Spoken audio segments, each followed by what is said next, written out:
आज हम उस किताब पर बात करेंगे जो शायद पिछले कुछ सालों में हर जगह दिखी है, जेम्स क्लियर की एटॉमिक हैबिट्स। किताब का वादा बड़ा सीधा है, रोज सिर्फ 1% बेहतर होकर आप अपनी जिंदगी बदल सकते हैं। तो आज का बड़ा सवाल यही है ना, क्या एटॉमिक हैबिट्स सच में जिंदगी बदलने का कोई अचूक फॉर्मूला है, या ये बस पुरानी मनोवैज्ञानिक बातों को एक नए चमकीले कवर में पेश कर रही है? देखो, मैं तो ये मानती हूँ कि यह किताब छोटे छोटे पहचान से जुड़े बदलावों पर ध्यान देकर जिंदगी में बड़े सुधार लाने का एक बहुत ही सरल और असरदार रास्ता दिखाती है। ये सिर्फ थ्योरी नहीं है, ये एक प्रैक्टिकल गाइड है।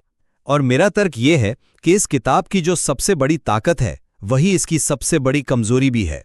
ये अकादमिक रिसर्च को आम लोगों के लिए सुलभ बनाती है, लेकिन इस प्रक्रिया में ये विज्ञान को इतना ज्यादा सरल कर देती है कि उसकी जो जरूरी बारीकियां हैं वो कहीं खो जाती हैं। मतलब ये वैज्ञानिक ग्रंथ कम और एक बेहतरीन मार्केटिंग प्रोडक्ट ज्यादा लगता है। देखिए, मैं इसे मार्केटिंग प्रोडक्ट नहीं बल्कि एक यूजर मैनुअल की तरह देखती हूँ। इसका सबसे पहला और जरूरी आइडिया है छोटे छोटे सुधारों का चक्रवृद्धि असर। क्लियर कहते हैं कि रोज सिर्फ 1% बेहतर होने की कोशिश करो। सुनने में ये बहुत कम लगता है ना, लेकिन साल के अंत तक वो कहते हैं ये आपको 37 गुना बेहतर बना देता है। और ये सब करने के लिए उनका जो मंत्र है वो है, अपने लक्ष्यों को भूल जाओ, अपनी प्रणाली पर ध्यान केंद्रित करो। लक्ष्य तो नतीजा है, असली खेल तो उस प्रक्रिया का है जो आपको वहां तक ले जाती है। पर मेरे लिए जो बात सबसे असरदार रही वो है पहचान आधारित आदतें बनाने का विचार। मतलब ये सोचने के बजाय कि मुझे वजन कम करना है, आप ये सोचते हैं कि मैं एक सेहतमंद इंसान हूं। हर बार जब आप सेहतमंद खाना खाते हैं तो आप अपनी इस नई पहचान को और मजबूत कर रहे होते हैं। और ये सब कुछ 4 सरल नियमों पर आकर टिक जाता है। पहला, आदत को स्पष्ट बनाओ। दूसरा, उसे आकर्षक बनाओ। तीसरा, उसे आसान कर दो। और चौथा, उसे संतोषजनक बनाओ। ये एक पूरी सोची समझी प्रणाली है। आपने जो भी कहा वो सुनने में बहुत ही अच्छा लगता है, और सच कहूं तो यही इस किताब की सफलता का राज भी है। लेकिन अगर हम इसकी परतों को उधेड़ना शुरू करें तो कई समस्याएं नजर आती हैं। सबसे पहले तो वो 37 गुना बेहतर होने वाला गणित। ये एक बहुत ही आकर्षक दावा है, पर ये असल जिंदगी में काम नहीं करता। आप रोज 1% ज्यादा दौड़कर 1 साल में 37 गुना तेज धावक नहीं बन सकते। हमारे शरीर की, हमारी क्षमताओं की एक सीमा होती है। हर सुधार एक स्तर के बाद कम असर दिखाने लगता है। ये एक भ्रामक गणित है जो एक अच्छी कहानी सुनाने के काम आता है, विज्ञान समझाने के नहीं। दूसरी बात, हमें ये नहीं भूलना चाहिए कि जेम्स क्लियर कोई व्यवहार वैज्ञानिक नहीं है। वो एक ब्लॉगर हैं जिन्होंने दूसरों के काम को बड़ी खूबसूरती से एक जगह इकट्ठा किया है।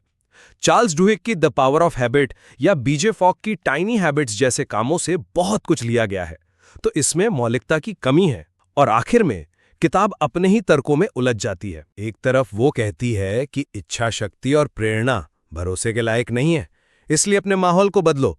वहीं दूसरी तरफ वो प्रेरणा अनुष्ठान और आदत अनुबंध जैसे तरीके सुझाती है जो पूरी तरह से प्रेरणा पर ही निर्भर हैं।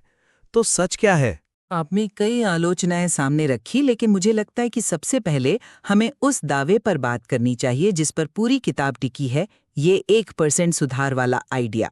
क्योंकि अगर ये नींव भी कमजोर है तो बाकी सब कुछ ढह जाएगा। इसका सबसे मशहूर उदाहरण ब्रिटिश साइकिलिंग टीम का है। 2003 तक इस टीम ने लगभग 100 सालों में कोई बड़ी जीत हासिल नहीं की थी। फिर उन्होंने डेव ब्रेल्सफोर्ड को अपना परफॉर्मेंस डायरेक्टर बनाया। ब्रेल्सफोर्ड का एक ही फलसफा था, सीमांत लाभों का एकत्रीकरण। मतलब साइकिलिंग से जुड़ी हर छोटी से छोटी चीज में सिर्फ 1% का सुधार करना। उन्होंने बाइक की सीट को ज्यादा आरामदायक बनाया, टायरों पर अल्कोहल रगड़ा ताकि पकड़ बेहतर हो, खिलाड़ियों को हाथ धोने का सही तरीका सिखाया ताकि वे बीमार ना पड़े। ये सब अपने आप में बहुत छोटे सुधार थे, लेकिन नतीजा, सिर्फ 5 साल में इसी टीम ने 2008 के बीजिंग ओलंपिक में 60% गोल्ड मेडल जीत लिए और अगले 10 सालों में कई टूर दी फ्रांस खिताब अपने नाम किए। ये दिखाता है कि छोटे छोटे कदम मिलकर कैसे पहाड़ हिला सकते हैं। पर ये कहानी हर उस इंसान को पसंद आती है जो ये किताब पढ़ता है, लेकिन ये कहानी अधूरी है। कई पत्रकारों और आलोचकों में ये भी बताया है कि ब्रिटिश साइकिलिंग की उस सफलता के पीछे प्रतिबंधित दवाओं और स्टीरॉयड्स का भी हाथ था, जिसका जिक्र जेम्स क्लियर बड़ी आसानी से अपनी किताब में नहीं करते। तो क्या ये उदाहरण वाकई इतना मजबूत और साफ सुथरा है जितना दिखाया जाता है? शायद नहीं। और चलिए एक पल के लिए इस विवाद को भूल भी जाएं, तो भी मेरा मूल तर्क वही रहता है। साइकिलिंग के टायर की पकड़ बेहतर करना एक तकनीकी सुधार है, लेकिन हर मानवीय आदत इस तरह काम नहीं करती। जैसा मैंने पहले कहा, व्यायाम में एक सीमा के बाद लाभ कम होने लगते हैं। भाषा सीखने में शुरुआत में आप तेजी से सीखते हैं, पर बाद में गति धीमी हो जाती है। ये 1% वाला नियम एक शक्तिशाली विक्रय बिंदु है, एक आकर्षक विचार है, लेकिन ये कोई सार्वभौमिक सत्य नहीं है। ये जटिल असलियत को जरूरत से ज्यादा सरल बना देता है। फिट नहीं बैठता। लेकिन क्या इससे मूल सिद्धांत गलत हो जाता है कि छोटी छोटी लगातार की गई कोशिशें बड़े नतीजे देती हैं? मुझे नहीं लगता। ये विचार तो सदियों से चला आ रहा है। क्लियर ने बस उसे एक आधुनिक और याद रखने वाला फ्रेमवर्क दिया है। और यही बात मुझे उस मुद्दे पर लाती है जो मेरे हिसाब से इस किताब का असली दिल है, लक्ष्यों के बजाय प्रणाली और पहचान पर ध्यान देना। ये गणित से कहीं ज्यादा गहरा है। जब आप ये सोचना छोड़ देती हैं कि मुझे 20 किलो वजन कम करना है और ये सोचना शुरू कर देती हैं कि मैं एक ऐसा इंसान हूं जो अपनी सेहत का ध्यान रखता है, तो खेल ही बदल जाता है। अब जिम जाना एक बोझ नहीं लगता, बल्कि अपनी पहचान को साबित करने का एक तरीका बन जाता है। हर वर्कआउट आपकी इस नई पहचान के पक्ष में एक वोट की तरह है। ये बदलाव को बाहरी दबाव से हटाकर अंदरूनी प्रेरणा में बदल देता है, और इसीलिए ये टिकाऊ होता है। पहचान का मनोविज्ञान में महत्व है, इससे मैं इनकार नहीं कर रहा। आत्मछवि हमारे व्यवहार को मजबूती से प्रभावित करती है, ये एक स्थापित तथ्य है। लेकिन ये जेम्स क्लियर की कोई नई खोज नहीं है। किताब इसे ऐसे पेश करती है जैसे ये कोई क्रांतिकारी रहस्य हो, जबकि ये दशकों से मनोविज्ञान की किताबों में मौजूद है। पर मेरी असली समस्या उस विरोधाभास से है जिसका मैंने पहले जिक्र किया था। अगर सिस्टम और माहौल ही सब कुछ है और पहचान ही असली चालक है, तो फिर लेखक मोटिवेशन रिचुअल्स और हैबिट कॉन्ट्रैक्ट्स जैसी बातें क्यों करते हैं? आदत अनुबंध में आप किसी दोस्त के साथ शर्त लगाते हैं कि अगर आपने अपनी आदत नहीं निभाई तो आपको उसे पैसे देने पड़ेंगे। ये तो सीधी सीधी बाहरी मोटिवेशन और इच्छा शक्ति पर निर्भरता है। आप इस विरोधाभास को कैसे समझाएंगी?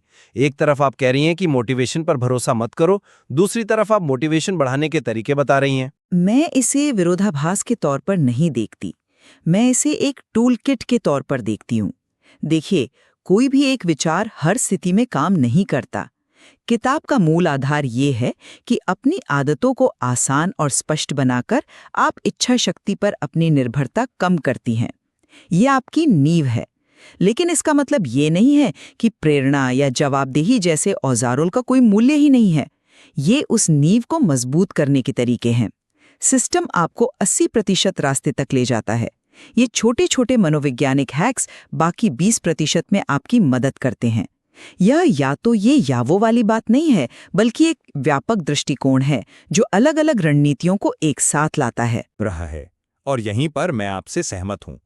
ये एक टिप्स एंड ट्रिक्स की किताब है, और यही मुझे मेरे अगले बिंदु पर लाता है। आपने कहा कि ये किताब व्यावहारिक है, और मैं मानता हूं, लेकिन ये व्यावहारिक इसलिए है क्योंकि इसने अपने सारे विचार कहीं और से उधार लिए हैं। वो 4 नियमों वाला ढांचा, संकेत, लालसा, प्रतिक्रिया और पुरस्कार, ये चार्ल्स डुहिक के संकेत दिनचर्या पुरस्कार लूप का ही एक नया संस्करण है। क्लियर खुद ये बात एक फुटनोट में स्वीकार करते हैं। इसे एक व्यावहारिक टूलकिट की तरह बेचा जा रहा है, लेकिन असल में ये पहले से मौजूद विचारों की रीपैकेजिंग है। कई विशेषज्ञ तो ये भी मानते हैं कि बीजे फॉक का टाइनी हैबिट्स का मॉडल, जो कहता है कि व्यवहार इज इक्वल टू प्रेरणा प्लस क्षमता प्लस संकेत, आदतों को समझने का ज्यादा वैज्ञानिक और सटीक तरीका है। एटॉमिक हैबिट्स लोकप्रिय है, पर लोकप्रियता मौलिकता या वैज्ञानिक सटीकता का पैमाना नहीं होती। और इसमें गलत क्या है? विज्ञान और अकादमिक दुनिया में कितने ही बेहतरीन विचार जटिल जर्नल्स और किताबों में दबे रह जाते हैं, जिन्हें आम इंसान कभी नहीं पढ़ता। अगर कोई लेखक उन विचारों को लेकर उन्हें सरल भाषा में एक कार्रवाई योग्य ढांचे में पिरोकर लाखों लोगों तक पहुंचाता है, तो क्या ये एक छोटी उपलब्धि है? मेरे हिसाब से ये एक बहुत बड़ी सेवा है। हर चीज को बिल्कुल नया होना जरूरी नहीं है ताकि वो मूल्यवान हो सके। इस किताब की असली ताकत इसकी व्यावहारिकता और सुलभता में है। चार्ल्स डुहिग बताते हैं कि आदतें क्यों काम करती हैं। जेम्स क्लियर बताते हैं कि उन्हें कैसे बदलना है। एक आम पाठक के लिए यही ज्यादा मायने रखता है। इसकी अपार सफलता इस बात का सबूत है कि ये लोगों के लिए काम कर रही है। ये सैद्धांतिक शुद्धता की बहस से कहीं ज्यादा महत्वपूर्ण है। मैं ये नहीं कह रहा कि विचारों को सुलभ बनाना गलत है। मैं कह रहा हूं कि इस प्रक्रिया में विज्ञान को इतना सरल कर दिया गया है कि वो अपनी सटीकता खो देता है। लोगों को ये किताब पढ़कर लगता है कि उन्होंने आदतें बनाने का विज्ञान सीख लिया है, जबकि उन्होंने बस कुछ उपयोगी नुस्खे सीखे हैं। ये एक पॉप साइंस किताब है और इसे उसी तरह देखा जाना चाहिए। इसे आदतों पर एक अंतिम वैज्ञानिक ग्रंथ मानने की भूल नहीं करनी चाहिए, खासकर जब इसके पीछे के असली विचारक जैसे बीजे फॉग आज भी इस क्षेत्र में ज्यादा गहरा और बारीक काम कर रहे हैं। ये सफल है क्योंकि ये जटिल जवाबों की दुनिया में आसान समाधान बेचती है, इसलिए नहीं कि ये सबसे सही समाधान है। अंत में मुझे लगता है कि एटॉमिक हैबिट्स की शक्ति इसी बात में है कि ये जटिलता को हटाकर लोगों को शुरुआत करने की हिम्मत देती है। इसने लाखों लोगों को ये समझने में मदद की है कि बड़े बदलाव के लिए बड़े कदमों की जरूरत नहीं होती, बल्कि छोटी लगातार की गई कार्रवाइयां ही समय के साथ एक नई पहचान और एक नई जिंदगी बना सकती हैं। भले ही इसके कुछ विचार नए न हों, पर जिस तरह से क्लियर ने उन्हें एक साथ पिरोया है, वो इसे व्यक्तिगत विकास के लिए एक बेहद कीमती किताब बनाता है। लाखों लोगों के लिए काम कर रही है और मेरे विचार में अंत में यही मायने रखता है। और मैं कहूंगा कि इसमें दिए गए कुछ सुझाव बेशक उपयोगी हो सकते हैं। एक आदत ट्रैकर का इस्तेमाल करना या अपने माहौल को अपनी आदतों के अनुकूल बनाना, ये सब काम की बातें हैं। लेकिन पाठकों को इसके बढ़ा चढ़ाकर किए गए दावों, सरलीकृत विज्ञान और मौलिकता की कमी को लेकर जागरूक रहना चाहिए। इसे उपयोगी युक्तियों के एक लोकप्रिय संग्रह के रूप में देखा जाना चाहिए, न कि आदतों के विज्ञान पर अंतिम सत्य के रूप में। यह उन लोगों के काम पर खड़ा है जिन्होंने इस मैदान में असल शोध किया है। और शायद हम इस बात पर सहमत हो सकते हैं कि आप इसे एक क्रांतिकारी ढांचा माने या मौजूदा विचारों का एक कुशल संग्रह। किसी भी किताब या विचार का असली मूल्य इस बात में है कि वो आपकी जिंदगी में कितना सकारात्मक बदलाव ला पाता है। बिल्कुल। और यह चर्चा हमें याद दिलाती है कि किसी भी लोकप्रिय विचार को आंख मूंद कर स्वीकार करने के बजाय उसके पीछे के तर्कों और उसकी सीमाओं को समझना जरूरी है। एक ही विषय को अलग अलग नजरियों से देखना हमेशा एक सार्थक कोशिश होती है।